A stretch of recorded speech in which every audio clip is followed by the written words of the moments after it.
All right, so this test is going to be a single leg rise test. Now, ultimately, if I want to look for strength, one of the things that I could do is I could do some type of like rep max test, some kind of calculated one, or I could use a dynamometer.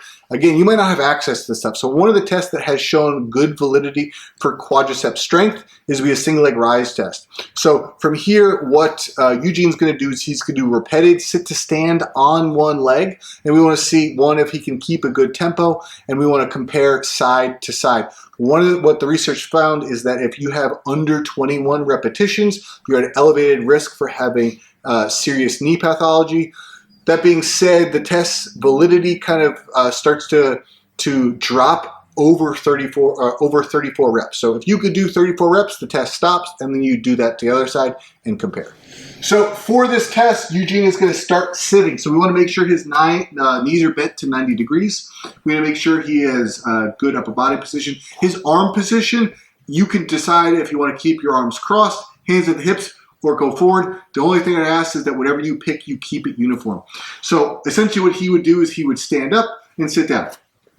So some of the faults that we're going to see is we want to make sure he has good mechanics. I don't want him to just plop where you see how he kind of fell to the side.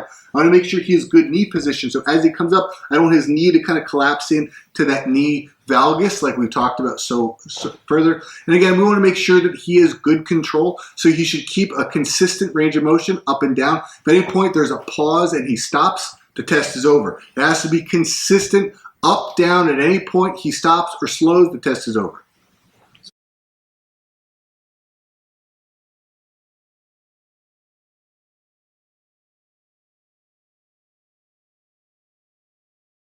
And rest.